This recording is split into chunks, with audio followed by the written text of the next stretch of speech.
Hello everyone, मैं खुशबू और आप देख रहे हैं आपका अपना यूट्यूब चैनल एजुकेशन टेक फिलो। तो आज की वीडियो में हम डिस्कस करने वाले हैं डीएलएड के एक सब्जेक्ट के स्टडी मटेरियल के बारे में। आप जानते हैं चाइल्ड ग्रोथ एंड डेवलपमेंट का टॉपिक हम डिस्कस कर रहे थे। इसके ऊपर हमारे 3 वीडियोस कंप्लीट हो चुकी हैं। तो अगर आपने वो वीडियोस नहीं देखी हैं तो नीचे डिस्क्रिप्शन में आपको उन सभी का लिंक मिल जाएगा, आप इजीली उन वीडियोस को देख सकते हैं। तो आज हम चाइल्ड ग्रोथ एंड डेवलपमेंट के पार्ट 4 को डिस्कस करेंगे। आप देख सकते हैं इकाई फर्स्ट बच्चों को समझना, तो इसके 3 पार्ट्स हम कवर कर चुके हैं, जिसमें हमने इंट्रोडक्शन और ऑब्जेक्टिव्स और वृद्धि एवं विकास में अंतर में चाइल्ड एंड ग्रोथ डेवलपमेंट में जो अंतर होता है, जो डिफरेंस होता है, वो हमने डिस्कस किया था। एंड कुछ प्रिंसिपल्स पढ़े थे हमने ग्रोथ एंड डेवलपमेंट के बारे में।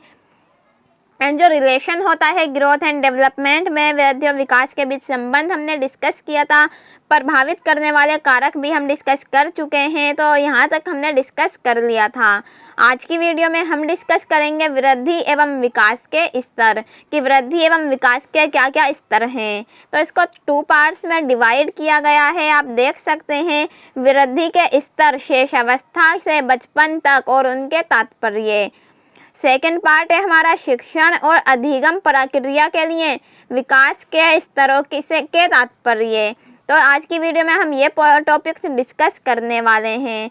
तो ये पीडीएफ है आपके सामने, ये सब हम डिस्कस कर चुके हैं, बहुत ही ज़्यादा डीपली हम पढ़ चुके हैं इसको। तो अगर आपने हमारी तीनों वीडियोस नहीं देखी हैं इस चैप्टर से रिलेटेड, तो उन वीडियोस को ज़रूर देखिए, क्योंकि उसके बाद ही आपको हमारा ये 4th पार्ट समझ में आने वाला है। तो चलिए अब हम देखते हैं आज का टॉपिक। तो मैं दिखाती हूँ आपको कि हम आज का टॉपिक स्टार्ट हो चुका है, वृद्धि एवं विकास के स्तर, कि वृद्धि एवं विकास के क्या क्या स्तर हैं। तो पढ़ लेते हैं हम क्या लिखा हुआ है, ध्यान से सुनिएगा और समझने की कोशिश कीजिएगा। वृद्धि एवं विकास के स्तर 2 उपखंडों में चर्चा किए गए हैं, जिनमें एक है शैली एवं उनके तात्पर्य और दूसरा है शिक्षण एवं अधिगम के उनके तात्पर्य।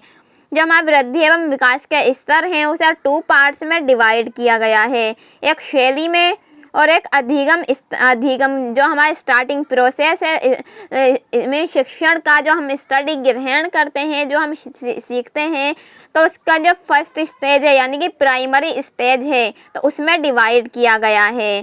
तो देख सकते हैं आप वृद्धि के स्तर शैशवावस्था से बचपन तक और उनके तात्पर्य। तो हमें बता रखा है विकास के मुख्य स्तर निम्न है। जन्म से 2 वर्ष तक शैशवावस्था, जब हमारा जन्म होता है उसके 2 वर्ष बाद तक हमारी शैशवावस्था होती है।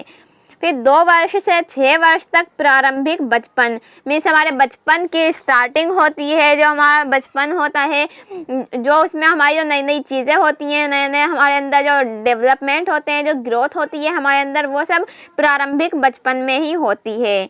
देन 6 वर्ष से 12 वर्ष तक बाद का बचपन, तो बाद का बचपन है ये हमारा 6 वर्ष से 12 वर्ष की आयु तक। और उसके बाद आता है 12 वर्ष से लेकर 19 वर्ष तक, जिसे किशोरावस्था कहा जाता है। इस टाइम पीरियड, ये टाइम पीरियड हमारे लिए सबसे ज़्यादा इम्पोर्टेंट होता है, क्योंकि इस टाइम पीरियड में हम बहुत ज़्यादा समझदार हो जाते हैं, बहुत सारी हमारे अंदर थिंकिंग आ जाती हैं, फीलिंग्स हमारे अंदर नई नई पैदा होती हैं, लोगों के प्रति हमारा जो बिहेवियर होता है वो चेंज होने लगता है, हमारे फेस में, मीन्स हर चीज़ में हमारे सबसे ज़्यादा चेंज इसी टाइम पीरियड में होता है। हमारे बोल चाल में चेंज आता है, हम जैसे संगत में रहते हैं उस संगत का असर हम पे पड़ने लगता है। नए नए फ्रेंड्स बनाने के लिए हम उत्सुक होते हैं, नए नए लोगों से मिलने के लिए उत्सुक होते हैं। तो ये टाइम पीरियड जो किशोरावस्था का टाइम पीरियड है, बहुत ही ज़्यादा इम्पोर्टेंट माना जाता है। उसके बाद स्तरों का विस्तार में विचार विमर्श करें।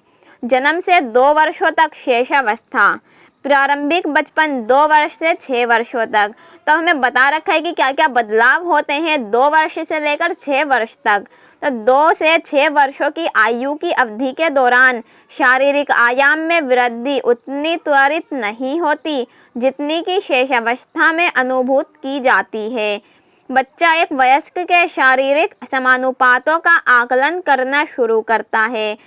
पैरों की वृद्धि त्वरित होती है और पैर किसी की संपूर्ण ऊंचाई के लगभग आधे भाग को प्रस्तुत करते हैं। सिर की वृद्धि धीमी होती है और धड़ की वृद्धि तत्कालिक होती है। सामान्यतः एक पुरुष बच्चे का भार लगभग 33 पौंड और लंबाई 38 इंच होती है। लड़कियां थोड़ी सी हल्की और छोटी होती हैं। 5 वर्षों की उम्र तक लड़कों की औसत लंबाई 43 इंच और औसत भार 43 पौंड होता है। लंबाई और वजन कई चरों से प्रभावित होते हैं, जैसे अभिभावकों की ऊंचाई, पोषण, बीमारी आदि। आकार और भार के अतिरिक्त बच्चा दूसरे भौतिक और शारीरिक परिवर्तनों को भुगतता है। मांसपेशियां बहुत तीव्र गति से विकसित होती हैं।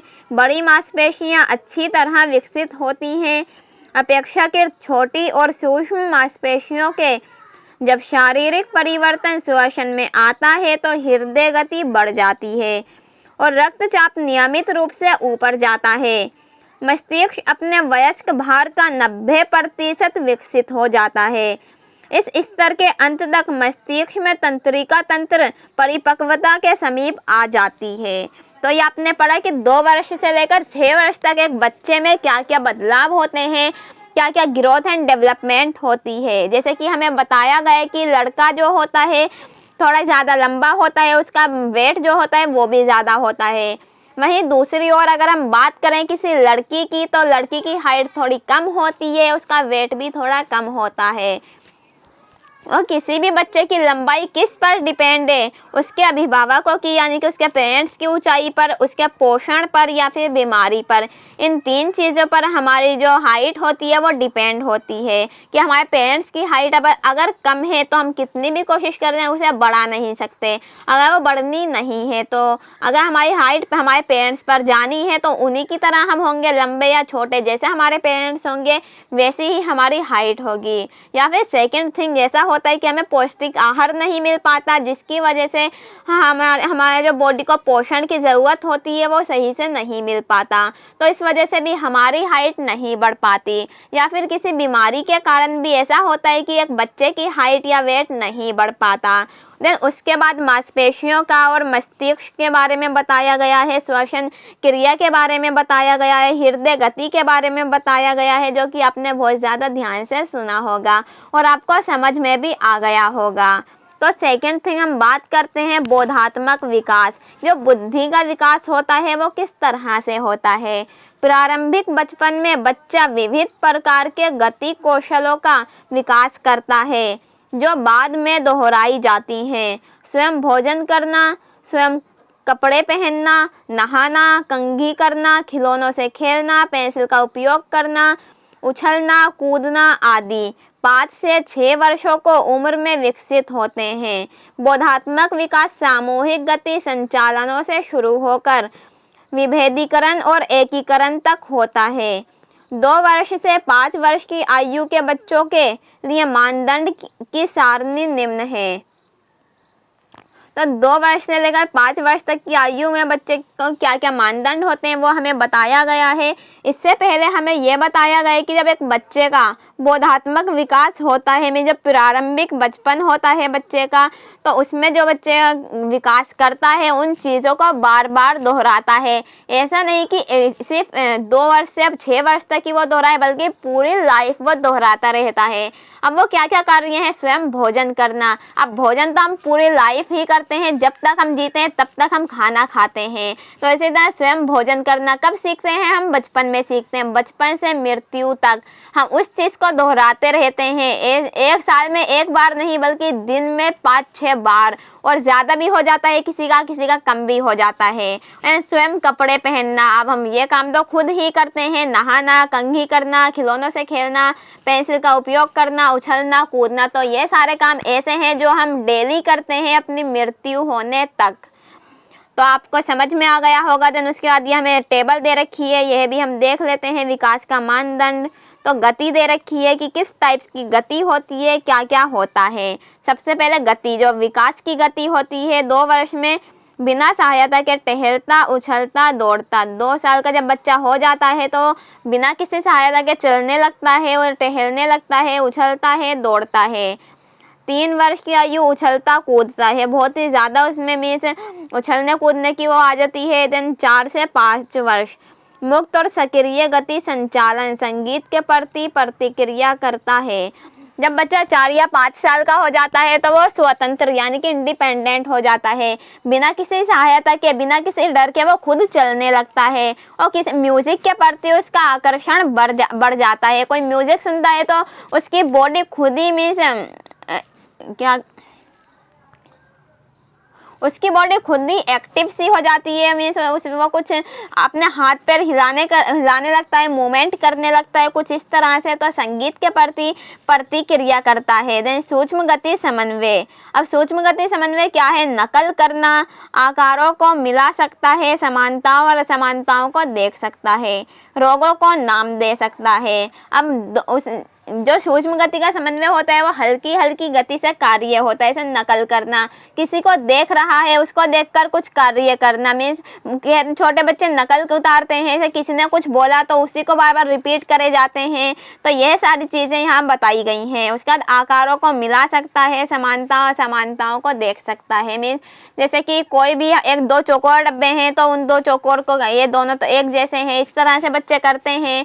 और असमानता डिफरेंस भी बताते हैं बच्चे की, क्या अलग है क्या नहीं। उनसे पूछो कि कौन भाई है कौन बहन है, इसका नाम क्या है उसका नाम क्या है, तो बच्चे सब बताते हैं। और रोगों के नाम, मीन्स बच्चे को कोई प्रॉब्लम हो रही है 4 से 5 वर्ष के बच्चों को तो बता देता है कि उसके हाथ में दर्द हो रहा है, उसके पैर में दर्द हो रहा है, उसको ये हो रहा है, तो थोड़ा बोलने लग जाता है, अपने आप को समझने लग जाता है, दूसरों को समझने लग जाता है। तो इसी तरह से देन बोधात्मक विकास, स्वयं को पहचानता है, रंगों को मिलाता है। अब बच्चा खुद को पहचानने लगता है कि मैं कौन हूँ। अब बच्चे से उसका नाम पूछो तो वो एकदम बता देता है। रंगों को मिलाना, रंगों की पहचान होने लगती है बच्चों को। और पाशों को ठीक कर सकता है, कोई भी काम उसे दो करने को तो वो उसे कर सकता है। उसे कोई ये है वहाँ पे रख दो, कोई सामान होता है हम कहते हैं ना कि बेटा वहाँ रख दे, तो वो रख देता है। तो इसी तरह से आकार और रंगों को मिला सकता। तो ये तो हम डिस्कस कर चुके हैं। एंड व्यवसायीकरण, 200 शब्दों कुछ शब्दों का प्रयोग करता है। तो अब बच्चा बोलने लगता है तो कुछ अपने नए शब्दों का, या फिर कोई बोल रहा है तो उसी के बोले गए शब्दों का प्रयोग करने लगता है। एंड जो दूसरे बोलते हैं उनकी बातों को समझने भी लगता है। ऐसे छोटे बच्चे से हम कहते हैं इधर आओ बाबू, तो वो आ जाता है हमारी तरफ। क्यों? क्योंकि वो हमारी बातों को समझने लगा है। देन अगर हम उससे कहें कि अब जो मैंने बोला तुम वो बोलो, तो वो बच्चा वही बोलता है, हमारी नकल उतारता है। मीन्स तो यह सब व्यवसायीकरण जो उसका व्यवहार है उसमें हो जाता है। देन अनुकूल व्यवहार, आंत पर नियंत्रण, मीन्स अपने ऊपर नियंत्रण रखना सीख जाता है बच्चा थोड़ा थोड़ा। कि मैं सोचा भूख लगी है तो हम उसे कहेंगे अभी रो मत, थोड़ा सा इंतजार करो, अभी हम दूध देंगे तुम्हें, तो बच्चा बैठ जाता है शांत होकर, एकदम उधम नहीं मचाता, ना रोता है कि नहीं अभी दो अभी दो अभी दो। एंड इसी तरह से बहुत सारी चीज़ें यहाँ बताई हैं। 4 अंग को विस्तार से शरीर को खींच सकता है। तो अपनी बॉडी को में जैसे कि हमने ऊपर पढ़ा है कि बच्चा 4 से 5 साल का होता है तो वो चलने बोलने बैठने लग जाता है बिना किसी की हेल्प के। तो यहाँ यही बताया गया है। एंड भाषा का विकास, 3rd पॉइंट है हमारा भाषा का विकास। तो भाषा का विकास शिशु के जन्म पर रोने के साथ शुरू होता है। 10 महीने का बच्चा एक शब्द का प्रयोग करने में सक्षम है, किंतु 1 वर्ष के अंत तक उसकी शब्दावली बढ़कर 3 से 4 शब्दों तक हो जाती है। घर का अच्छा वातावरण और प्रारंभिक बचपन का शिक्षण शब्दावली के विकास में सहायता करता है। निम्न सारणी शब्दावली के विकास को देखती है। तो यहाँ में बताया गया कि जब बच्चा पैदा होता है तो भाषा का विकास जब से शुरू होता है। मीन्स जब बच्चा रोता है तो रोना भी उसकी एक भाषा होती है। उसके बाद जब बच्चा 10 महीने का हो जाता है तो वो एक वर्ड बोलने लगता है, मम्मी पापा अम्मा अब्बा, कुछ भी जो बच्चा बोलता है वो। देन उसके बाद वो जब वो 1 साल का होता है उसका 3-4 वर्ड बोलने लगता है। इसी तरह से बच्चा धीरे धीरे करके बहुत सारे वर्डों को बोलना सीख जाता है। तो यहाँ में यही बताया गया कि किस आयु में बच्चा कितने वर्ड बोलता है। तो वर्षों में आयु, 1 वर्ष में 3 शब्दावली, वर्षों में आयु 4 तो 3 वर्ड बोलता है 1 वर्ष तक। अब 2 वर्ष का आता है तो 272। यहाँ एक अंदाज़ा बताया गया है, एक अनुमान बताया गया है ऐसा होता है। कोई करेक्ट तो पता ही नहीं लगा सकता ना कि एक बच्चा छोटा कितने साल में कितने वर्ड्स बोल सकता है, तो ये सिर्फ एक अनुमान है। देन उसके बाद हमारा 4th पॉइंट आता है बौद्धिक विकास। बच्चे का बौद्धिक विकास 2 वर्ष की आयु के पश्चात त्वरित होता है, क्योंकि अब वह अपने सामाजिक वातावरण का अन्वेषण करना शुरू कर देता है और नए अनुभवों को अर्जित करता है। बौद्धिक विकास के निम्नलिखित मुख्य लक्षण हैं। तो बौद्धिक विकास के क्या क्या लक्षण हैं ये हमें बताए गए हैं। सबसे पहला, बच्चा भौतिक और सामाजिक वास्तविकताओं की संकल्पना बनाना शुरू कर देता है। उसके बाद सेकंड है हमारा 6 वर्ष की उम्र तक बच्चा आकार, आकृति, रंग, समय और दूरी आदि का बोध विकसित कर लेता है। जब बच्चा 6 वर्ष का होता है तो उसे किसी चीज़ का आकार, कि उस चीज़ की क्या शेप है, क्या आकृति है, क्या रंग है, क्या टाइम है, कितनी दूर है, तो उन सब का बच्चे को बोध हो जाता है, इस बच्चे को समझ हो जाती है इन सभी बातों की। उसके बाद हमारा सी पॉइंट है, याददाश्त बहुत तीव्र गति से बढ़ती है। बच्चा रटकर याद करना सीख जाता है। आप जानते हैं यही एक एज होती है जब बच्चे को हम पढ़ाई में भी डालते हैं, क्योंकि इस टाइम पे बच्चे की याददाश्त बहुत अच्छी होती है। रट्टाफिकेशन जो होता है बच्चे का बहुत अच्छा हो जाता है। मुझे कुछ चीज़ याद करने को देते हैं तो उसे रट कर एकदम से याद कर लेता है। डी पॉइंट है हमारा, बच्चे में सृजनशीलता विकसित होती है और कल्पनाशीलता बढ़नी शुरू होती है। ई पॉइंट है हमारा, मूर्त सामग्रियों के संबंध में चिंतन और तर्कन विकसित होती है। बच्चे के सामने कोई भी चीज़ है तो वह उसके बारे में क्वेश्चन पूछना शुरू कर देता है कि ये क्या है, ये कैसे है, ये कैसे बनी, कैसे इस दुनिया में आई, किसने बनाई, क्यों बनाई, तो बहुत सारे क्वेश्चन बच्चा पुट करना शुरू कर देता है। एफ पॉइंट है हमारा, बच्चा भाषा में प्रतीकों का प्रयोग करने में सक्षम हो जाता है, प्रतीकात्मक खेल खेलता है और समस्याओं के समाधान में व्यस्त रहता है। एच पॉइंट है हमारा, बच्चा अपने पर्यावरण के बारे में प्रश्न पूछना शुरू कर देता है। तो आई होप कि ये सारे जो विकास थे जो बच्चे में होते हैं आपको बहुत अच्छे से समझ में आए। उसके बाद हमारा शुरू होता है सामाजिक विकास। अब सामाजिक विकास में भी हमें पॉइंट्स दिए गए हैं कि बच्चों में अपने और अपने वातावरण के प्रति विश्वास और अविश्वास की समझ विकसित होती है। बच्चों में स्वायत्तता की भावना विकसित होती है। वे स्वतंत्रता पूर्वक अपने वातावरण का अन्वेषण शुरू कर देते हैं। सामाजिक वातावरण घर के बाहर तक फैल जाता है। दोनों लिंगों के बच्चे बिना किसी भेदभाव के एक साथ खेलते हैं। यहाँ दोनों लिंगों से लड़का और लड़की के बारे में बताया गया है कि लड़का और लड़की इस एज में एक साथ खेलते हैं, उनमें कोई भी भेदभाव नहीं होता, बहुत ज़्यादा सक्रिय यानी कि एक्टिव होते हैं हर चीज़ के प्रति, उनमें शारीरिक ऊर्जा प्रयुक्त होती है। लुका छुपी का खेल, तो बच्चे इस तरह के खेल खेलना बहुत ही ज़्यादा पसंद करते हैं। ई पॉइंट है हमारा, वे दूसरों के साथ सहयोग करना सीखते हैं और साझा रुचियों और समान व्यक्तित्व की विशेषताओं के आधार पर मित्र बनते हैं। आपने देखा होगा छोटे बच्चे मिल बांटकर हर चीज़ करते हैं, कोई खेल हो, कोई चीज़ हो, सब कुछ मिल बांटकर ही करते हैं। बच्चे परियों की कहानियों और जानवरों की कहानियों में रुचि लेते हैं। 3 से 6 वर्ष के बीच नकारात्मकता बढ़ती है। यह सामाजिक स्थितियों का एक उत्पाद है। यह कहा जाता है कि बच्चा जितना अधिक वयस्क हस्तक्षेपों से कुंठित होता है उतना ही अधिक उसका व्यवहार नकारात्मक होगा। यहाँ बताया गया है कि जब 3 से 6 वर्ष के बीच बच्चे की उम्र होती है तो इसमें नकारात्मकता यानी कि नेगेटिविटी बढ़ती है। क्यों? क्योंकि सामाजिक स्थितियों का एक उत्पाद होता है। जो सामाजिक स्थितियाँ होती हैं बच्चे के सामने उसके कारण ऐसा होता है।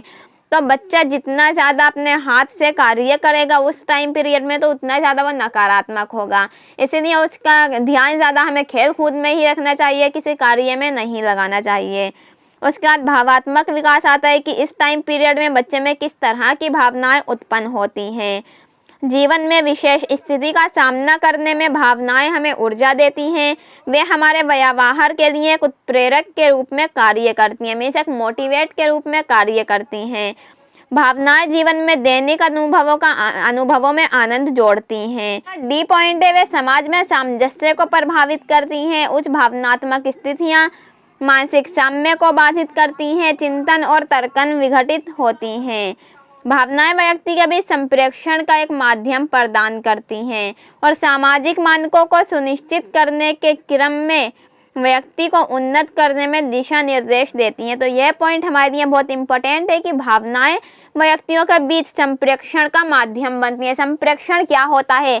बातचीत करना, किसी एक दूसरे कोई भी दो व्यक्तियों के बीच बातचीत को हम संप्रेषण कहते हैं। तो दो व्यक्ति जब भी बातचीत करते हैं, जब उनके माइंड में कोई भावना होती है, उनके दिल में कोई भावना होती है, कोई थिंकिंग होती है, कोई फीलिंग होती है, तभी तो वे बात करते हैं। अगर उनमें कोई फीलिंग ही ना हो तो वो बात क्या करेंगे, उन्हें खुद ही नहीं पता होगा। तो इसीलिए भावनाएं हमारे संप्रेषण का एक बहुत बड़ा माध्यम है। देन उसके बाद भावनात्मक हानि व्यक्ति को अव्यवस्थित करने में नेतृत्व करती है। उसके बाद निम्नलिखित भावनात्मक लक्षण बच्चों में विकसित होते हैं। बच्चों में क्या क्या भावनात्मक लक्षण विकसित होते हैं यह बताया गया है। भावनाएं निरंतर रहती हैं, निरंतर रहती हैं, कभी खत्म नहीं होती। वे मूर्त वस्तुओं के संबंध में अभिव्यक्त होती हैं, वे अस्थायी हैं। उसका अर्थ है कि बच्चे अपनी भावनाएं बहुत तीव्रता से बदलते हैं। उदाहरण के रूप में एक 3 वर्ष का बच्चा जो रो रहा है को यदि टॉफी दिया जाए तो वो खुश हो जाता है। यहाँ बताया गया कि छोटा बच्चा अपनी भावनाओं को बहुत जल्दी चेंज कर लेता है। अभी वे रो रहा है, हमने उसे टॉफी दी तो एकदम वो हंसने खेलने लग जाएगा, एकदम खुश हो जाएगा। तो उसी के बारे में हमें यहाँ बताया गया है। देन डी पॉइंट है हमारे सामने, प्रेरणा की तीव्रता का ध्यान रखे बगैर प्रारंभिक बचपन में भावनात्मक अभिव्यक्तियाँ तीव्र होती हैं। बच्चे अपनी भावनाओं को छुपाने में असफल रहते हैं, किंतु विभिन्न गतिविधियों में से चिल्लाना, नाखून चबाना, अंगूठा चूसना और बोलने की परेशानियों के माध्यम से अप्रत्यक्ष रूप से उन्हें अभिव्यक्त करते हैं। भावनाएं शक्तियों में परिवर्तित हो जाती हैं। भावनाएं जो एक निश्चित आयु में बहुत मजबूत थीं, बच्चे को वृद्धि के समय कमज़ोर हो जाती हैं, और जबकि अन्य भावनाएं जो कमज़ोर थीं मजबूत हो जाती हैं। यह परिवर्तन बच्चे के बौद्धिक विकास और रुचियों तथा मूल्यों में परिवर्तनों के चालन शक्ति में बदलाव के कारण हो सकते हैं। यहाँ हमें बताया गया है कि बच्चे में जो उनकी भावनाएं हो चेंज होती रहती हैं टाइम पीरियड के बाद। कभी जो भावनाएं कमज़ोर थी वो मजबूत हो जाती हैं, या फिर जो मजबूत थी वो कमज़ोर हो जाती हैं। यह सब बदलाव बच्चे में परिवर्तन के कारण होता है। तो यहाँ तक हमने डिस्कस कर लिया। इसके आगे का पार्ट हम अपनी नेक्स्ट वीडियो में कवर करेंगे। बाद का बचपन 6 वर्ष से 12 वर्षों तक। तो आई होप कि आज की वीडियो आपके लिए बहुत यूज़फुल रही हो, बहुत अच्छे से आपको समझ में आई हो। और इससे बाकी इसकी 3 वीडियोस भी हम बना चुके हैं, तो वो मैं आपको बता ही चुकी हूँ। नीचे डिस्क्रिप्शन में आपको उसका लिंक मिल जाएगा। और बाकी अदर जो सब्जेक्ट हैं उनकी वीडियो भी हमने बना दी हैं, तो वो वीडियोस भी आप ज़रूर देखिए हमारे चैनल पर।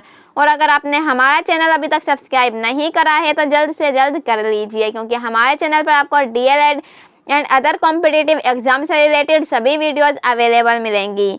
तो मिलते हैं फिर अपनी नेक्स्ट वीडियो में। आज की वीडियो में बस इतना ही। Thank you for watching Education Tech फिलो।